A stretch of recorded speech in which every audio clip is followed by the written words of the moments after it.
What's up? Hello, hello.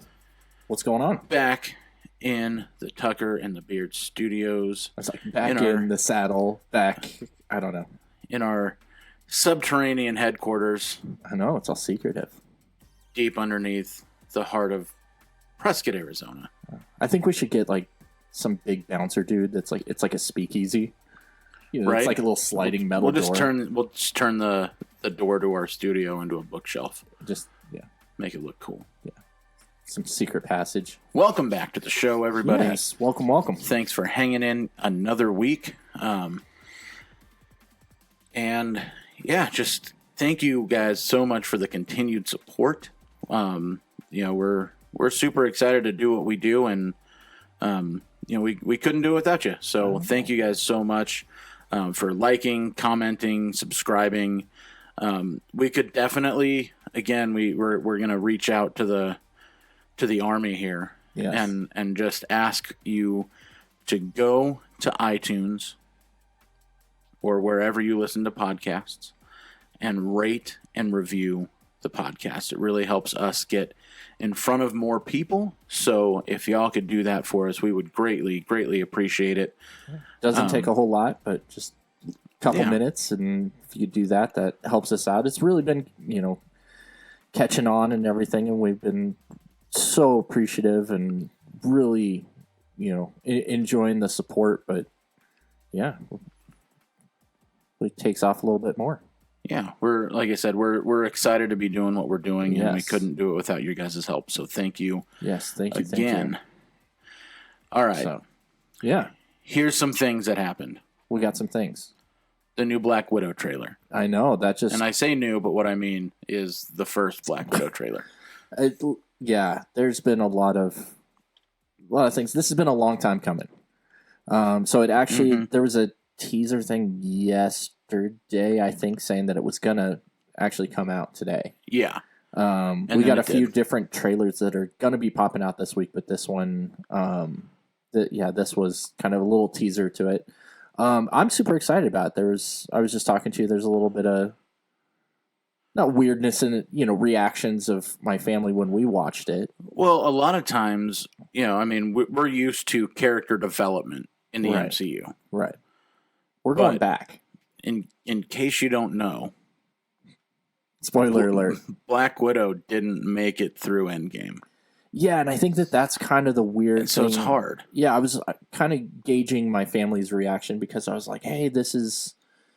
Unfortunately, I think that this should have been the first female-led Marvel movie. I wish we could have had this before we had Captain Marvel. I didn't dislike admit, Captain Marvel. Yeah, I'll admit to being apparently in somewhat of a minority of fans and saying I enjoyed Captain Marvel. Yeah, I very, very much enjoyed Captain Marvel. I have nothing against it.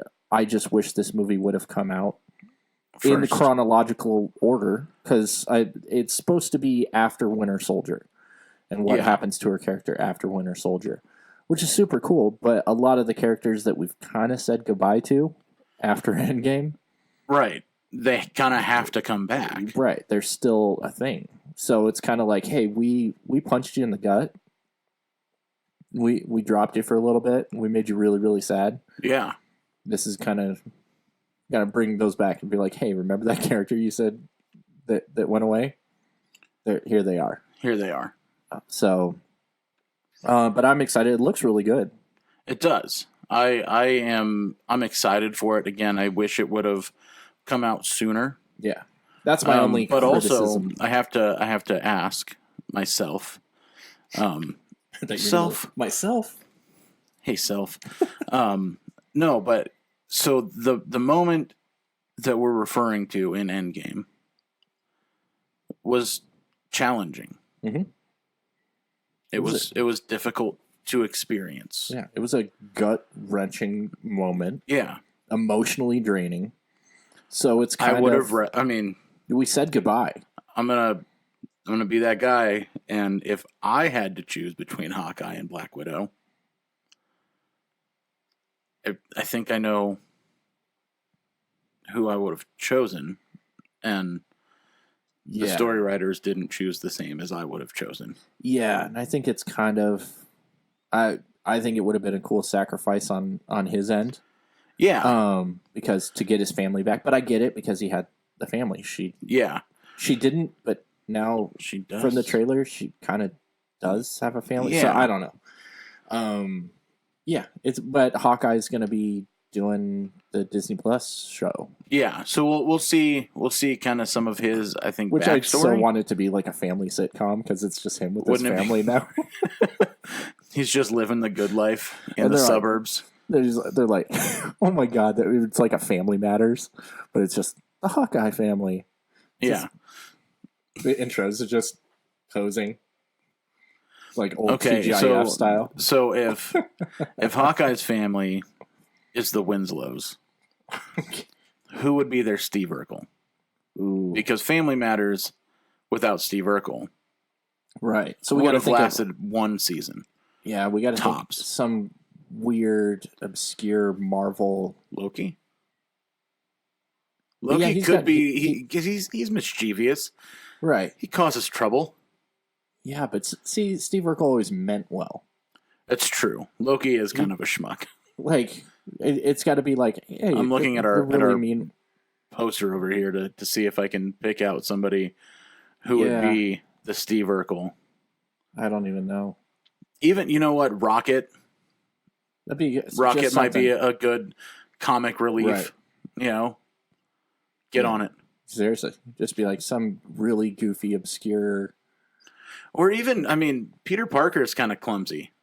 Yeah, and I don't think they're going to bring Peter Parker into just like. But they could. Mischievous. Listen, they're not going to make a family style sitcom about Hawkeye and his family. So, since we're speaking in, I know we need never going to happen. You know, Flash Thompson with the Flash Mob. Right. I think that's one of the greatest things that they ever did. So, yeah, either way, I'm looking forward to all of that. Yeah. But they got some big David Harbour's in it from Stranger Things fandom. It's going to be a big deal. Yeah. It's going to be a big deal. Looks really cool. I'll see it. Yeah.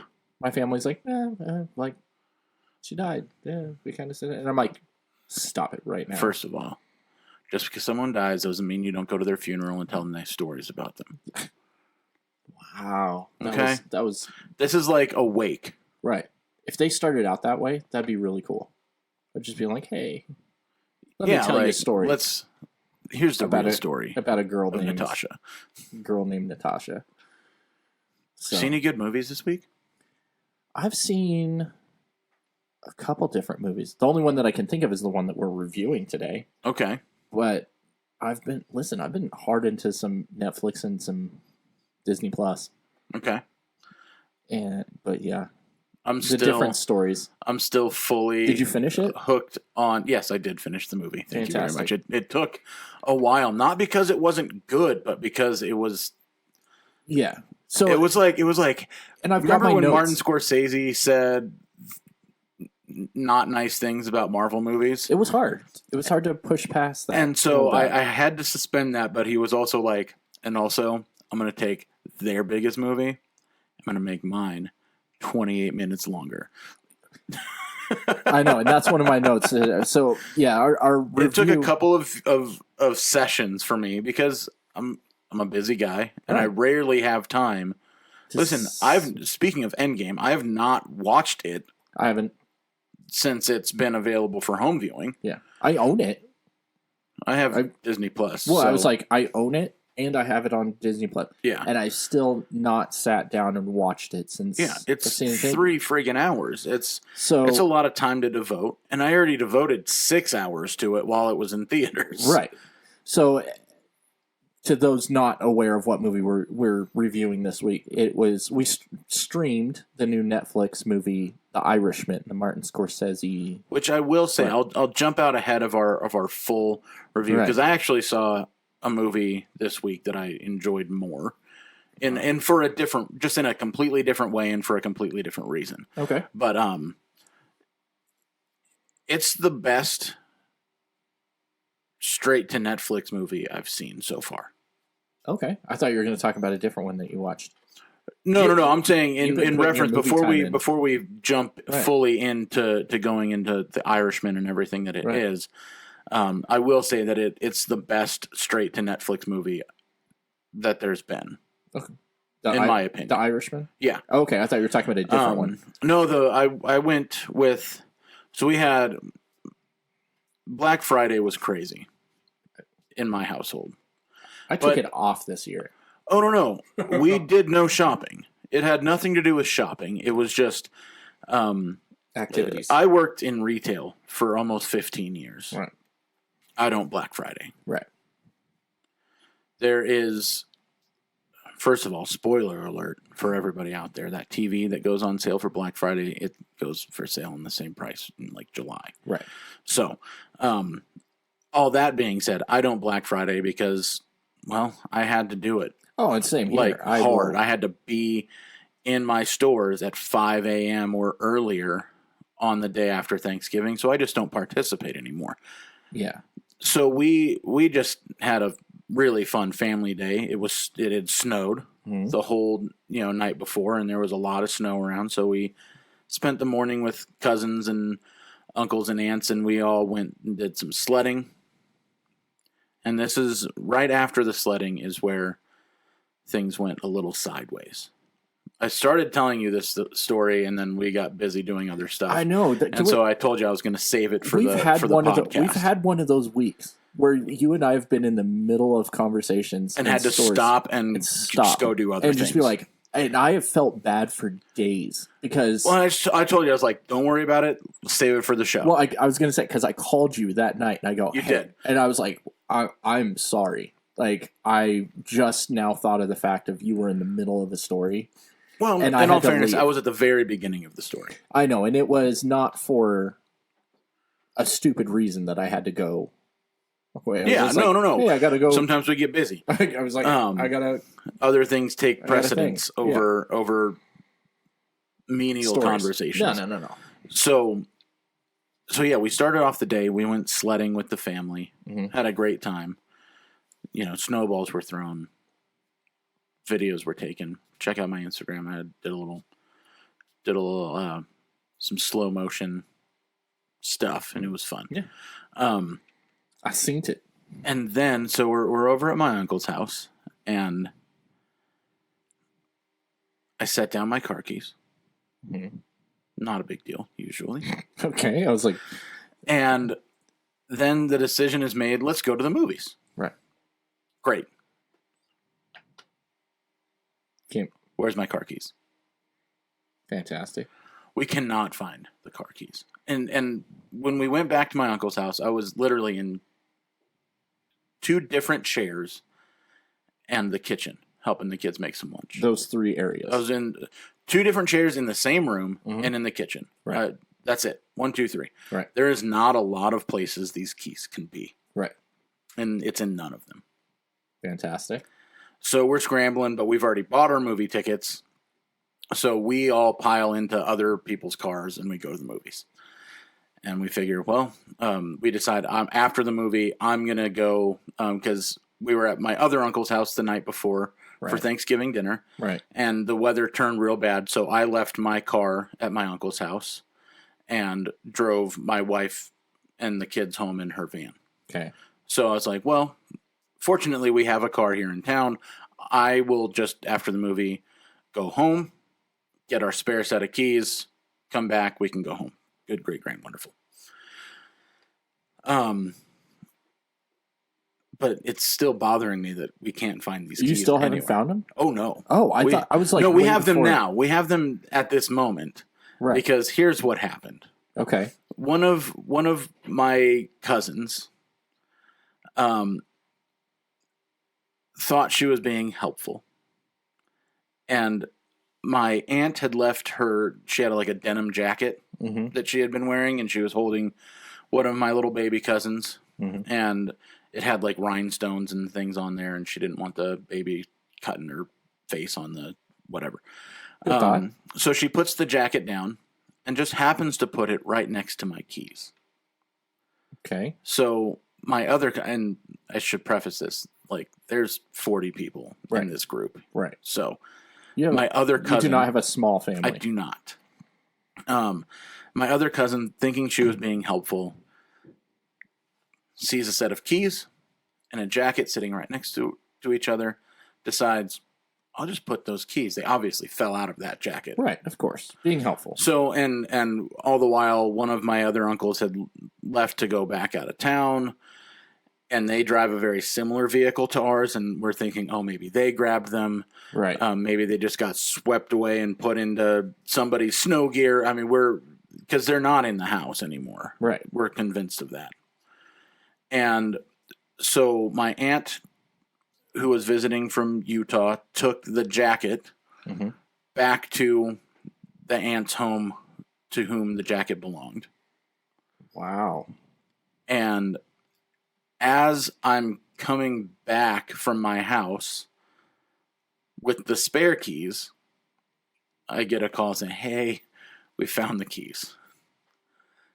Because that was the chain of events. Wow. There was no reason for us to look in that jacket pocket other than my cousin, who was like, hey, we've got I did put a set of keys into I'm omitting names to protect the innocent, because it wasn't it was not an intentional thing. I put this aunt's keys in her pocket. And we're like, well, that aunt left the house, so obviously weren't her keys. Right. And then it was discovered. Wow. All that to say, the movie that we went and saw, I was going to say, was you got to segue It's a Beautiful into that. Day in the Neighborhood, which was amazing. Yes. Nothing at all what I expected it to be. Right. But I try, we just talked about a trailer, but I really do try and avoid trailers. Anymore, just so I can go into a movie with no preconceived notions. Right. And also, trailers these days give away the movie way too much. Well, yeah, I had a thing this morning when it was the Black Widow trailer that I thought about, like, I'm not going to watch it, and then I'll talk to you. Yeah. But the difference is... But the force is strong with those trailers, and I can't help myself. Yeah, not only that, but it was also the fact of, that was at like 5 o'clock in the morning. That's about when I was watching it this morning. What was it? It was about 6. Well, normally I have to get up a little bit early to get kids and stuff ready to leave and stuff. You're not a weird hippie like me, and usually your kids. Usually I'm like, hey, I get up at like 5, and you're like, no, I'm still asleep at that time. So I texted you this morning because my plans for the day kind of changed, and I felt bad enough. Oh no, I was already, already going, and it was like almost 8. Yeah, it was like 7:45. Calm down. And I know it's not that, but it's normally I don't like to get a hold of people before 8. Yeah, I'm like 8 and 8, like 8 o'clock at night. If it's 8:30, I'm 8 to 7. That's when like my day begins and ends, unless I'm already in the middle of a conversation with somebody. Right. I don't like to reach out to people after 7. Yeah. Because then you just never, they could be having dinner, they could be trying to get the kids to bed, whatever. Right. Like I've gotten stuff from like other agents, and they're like, oh, just reach out to your, client and stuff like that. And it's I'm like, 9:30. Yeah. We can do this tomorrow morning. Yeah, I'll take care of it tomorrow. Thanks. For sure. And then it's like 8 o'clock. Okay. Hey. Yeah. Now I'm going to go ahead and call you. So. But yeah, no, this movie, obviously, regarding Mr. Rogers. Yes. I was like. With the one and only Tom Hanks. It looks really good. It was. First of all, I thought it was really. I don't know how much other people noticed this, but I did. The whole thing was shot in 4:3. Okay. And I thought that was great because Mr. Rogers was never filmed in widescreen. Right. And so this taking place during, obviously when the show was being filmed, they shot the whole movie in 4:3. Really? And I thought that was a really nice touch that I don't know that a lot of people caught on to. That's really cool because I've noticed, I can't remember what the other movie that we've recently watched that was like nostalgic, but like Once Upon a Time in Hollywood. Yeah. Like the way that was shot in the whole intro and stuff. The attention to details and on just the way that it looked. Yeah. That's from an aesthetic standpoint. And what was the other movie that we just watched that was like kind of reminiscent? But like, and I didn't watch that, but I'm excited at the fact that there's these filmmakers that are doing that and bringing taking it back. that. It's a detail that means nothing to nobody. Right. But it's still cool. To and again, I don't know. No one in my family. I mean, and I'm sorry if you tried to hit the 4:45 showing of It's a Beautiful Day in the Neighborhood at the Prescott Picture Show, because we bought out half the theater because that's what it takes for us to all go to the movies. Because there's 40 of you. And so no one else even noticed it, or if they did, they didn't mention it. Right. But to me, as someone who makes videos on a regular basis, and we film everything in widescreen. Right. But it was just, I was like, huh, that's kind of a cool little nod. But I highly recommend going and seeing the movie. Did they talk about the time in his life where he was a Marine Corps sniper? Spoiler alert. I believed he was never a sniper. I believed that for the longest time. A lot of them admit it. And there was a little nod to the rumors of Fred Rogers' alleged badassery. Right. Like I believed that for the longest time. Yeah. Like I had heard that and I was like, it makes so much sense. They're like, killed 50 men. He wears the sweaters to cover up his sleeves. Yeah, because he's got bullets for every one of his confirmed kills. And I was like, oh my god! And this was like part of his like therapy, his rehabilitation of trying to. And I was like, yes, no. So if they make that movie, what they did was show that Fred Rogers was a man who truly saw the best in people, but also had his own demons that he had to deal with, which is a really cool twist. And it was a really cool introspective, in my opinion, and I highly recommend you see that movie. Yeah, I'm going to try and catch that movie. And by you, I mean you, but also you, people. I've been streaming things and stuff in the last week. It was one of the. There's so much to stream. What do we have next week? Oh, we don't. We've got a kind of. Oh, I know what we're talking about next week. We got some things to fill, and then after that, we're going on a road trip on Thursday. We are going on, and we will be. I was like, we need documenting to talk about that road trip, and I'm so excited about it. It may be the whole podcast next week. I don't know, but we're going on a road trip to the Reboot Road Show. Yeah, super excited about that. Do you have questions written out for Mr. Smith and Mr. Muse yet? No, I mean I've got years. You got to come up. You got to have one or two in the tank. You don't want to be on the spot in that situation, man. So it's one of those things. I'm super excited about it. I apologize to all the fans that are like not as whatever as we are. I've been joking around with you because it starts at 9:45 at night. Yeah, it's gonna be a long night. Guess when I was laying down in bed last night? Before that time. Yeah. So it is. I have it already mapped out. I was actually at 9:45 specifically. I was watching a chupacabra, in air quotes, documentary. Okay. Listen. Fantastic. I got sucked into to watching some Monster Quest. Okay. Some of those are pretty interesting. It was pretty cool. I was going to start trying to watch some of that Gordon Ramsay Uncharted. It's a killer show, man. And I started doing it, and listen, my wife is deathly afraid of snakes. And the main picture, is him holding this gigantic snake. Yeah. So it was like, nope. And we're out. So no, my younger daughter checked out when in the very first episode, and they're somewhere in South America, and they're roasting guinea pigs. Fantastic. But it's a thing that they do. Yeah. So, speaking of just things, kind of a combination of a couple different shows. There's that one that's weird. It's the guy that goes around the world and eats like the weirdest things ever. Yeah, that's with Andrew Zimmern, and then a little shades of Anthony Bourdain's No Reservations. Okay. Thrown in there. I like it. But yeah, let's talk briefly. Delve into it. Let's jump into The Irishman. Yes. An allegedly true story. Yes, I have my review of good and bad, and I'm going to take the hit on how I watched it. For sure. In chunks, which I think is not the way to watch this movie. No, it really is if you want the best experience, because what I did is I started watching and I watched about an hour. Right. And then I watched another hour on a different day. Yeah. And then I watched the third hour on a different day.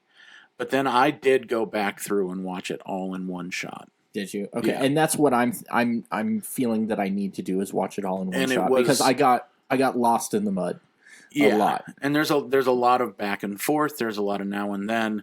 But things were happening that I was just like, what? What are they even talking about? According to the author of the book, right? I heard you paint houses.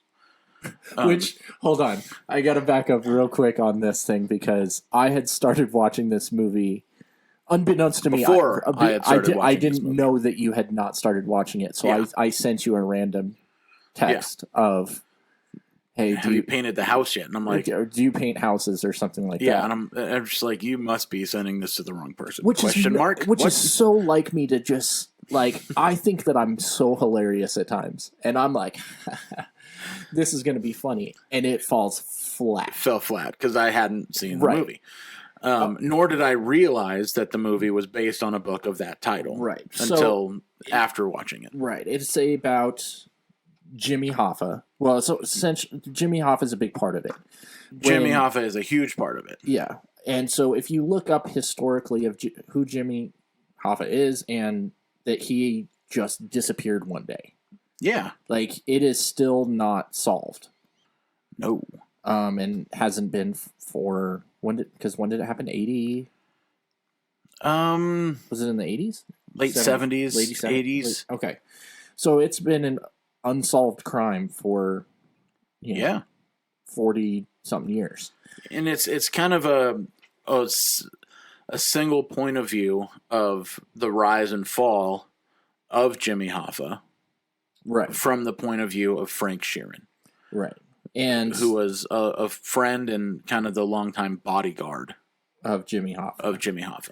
Who had a lot of previous mafia ties and everything like that. But it is the based true story or the version because this is from the writer actually interviewed this guy and before he died, admitted to killing Jimmy Hoffa. But there's still a lot of speculation. There's been a lot of people who have admitted to the crime. There's people that are like, I know who it was, but I'm not saying it. There's a guy, and I can't remember his name, but there are some people who claim the dude's still alive, and he's just been hiding that well, or he died of natural causes, a couple more years recently, ago. Right? Because he would have been a very, very old man by now, right? But it was kind of a cool little twist on it. I don't know how to. So let's skip the story because watch the movie. Right. But let's talk about the method. Okay. Because that's what was fascinating to me. Okay. Because we've got Robert De Niro. Yeah. Joe Pesci. Al Pacino. Right. All three of these men. There was Harvey Keitel. Harvey Keitel was in there. Up. Ray Romano. Yeah. Who? I mean, he's one of those guys. You forgot he was Ray Romano. And you forget how incredible Ray Romano can be. Yeah. He's not just like everybody loves Raymond, like silly shtick. Not at all. Like he did some good work in this. Truly did. So you don't just have that. Mm-hmm. You have. They had to make these guys look young again. This is possibly one of the best. I'm going to throw it down there. I throw the best age regression and progression. Yeah. That I've seen because kind of watching it. I've seen many Martin Scorsese movies and everything like that, but I forget. I don't want to say they jump around, but they kind of jump around. Like you're going over here and it's like, hold on, before we go any further, we got to explain this. Yeah. And he kind of jumps around and flash. And this is a movie. It starts with Robert De Niro, who's Frank, and it's him old in the nursing home. Telling his story to somebody who we don't really know who he's telling it to. I think it's kind of the book writer, the author, point of view. But It starts with that, but then you go, okay, we're going all the way back to the beginning when he was young and met a young Joe Pesci. You know what I mean? And they're both young, and they're, and then it's just them aging and cuts back to him being old. But wow, like it was. I never don't expect this from a straight to streaming film, right? And I mean, they spent a ton of money on this movie, like $158 million. Really, I was gonna say because. It could be the trade-off just on those effects alone. Well, you look at big production shows, even like the one that comes to mind for me is The Walking Dead. Yeah. Okay. So they have all of the makeup that they do. They do amazing practical effects, right? In The Walking Dead. Special effects are. But then you get an explosion or a fire, and you're like, come on, right? Like. Divert a small amount of the budget into. I could make that fire in iMovie. Right. Right. I've seen better stuff done by kids. Right. This did not suffer that same fate. No, and it is very. I mean, it's very R-rated. Throw that out there. I mean, but there's blood and gore and. The amount of language you certainly expect from a Scorsese gangster movie. Right, exactly. But I mean that he is a hitman. Yeah. And so it shows him being a hitman. Yeah. A house painter. Was slang for a hitman. Right. Someone who, and there was, I can't actually say enough good things about the movie despite our recent dispute with Mr. Scorsese and his... Right. Opinions of movies that we love. I had a nice little laugh because Endgame was 3 hours and 3 hours and 1 minute. 3 hours and 1 minute. If I remember correctly. 3 hours and 29 minutes. And he criticized it for not being like whatever. And then he's like, hold my beer. Yeah. And comes out with a 3.5 hour long epic mafia, movie. Yeah. Which is because again, he said, "Oh, the problem with comic book movies." He walked back his statements a touch. Right. So the problem with comic book movies is they don't give you anything you don't expect. And I can tell you exactly what I expect from a Martin Scorsese mobster movie. Is it for it to be half your day? Right. So I expected that. Right. Well, it wasn't that long ago when Casino was on TV, and I. Started watching it, and then it was quickly, and I'm like, God, I forgot how long this thing is. Yeah. And there's no real scenes that I can think of where it should have been cut or anything like that. No, I think it needed everything it had. How I kind of wish that it would have been done because it was on Netflix or something. Do like three episodes. Yeah, they could have made it into a limited series. Like a little recap before each little episode, because it was... there was numerous times where I got confused. But Martin Scorsese would never have agreed to making it a 3-part limited series, though. Right. That was never going to be in his... Right. Or have it be an option where it's like, listen, you can sit down and watch this 3.5 hour long movie as one whole thing. Yeah. Or, here you go. Or you can do it, if you only have Netflix special. Yeah, if you only have an hour right now. Well, because it was by the time I was sitting down watching it, it was, 10 o'clock at night. Where it's just like, do I really want to be staying up? And it was just kind of like, okay, I'm fading.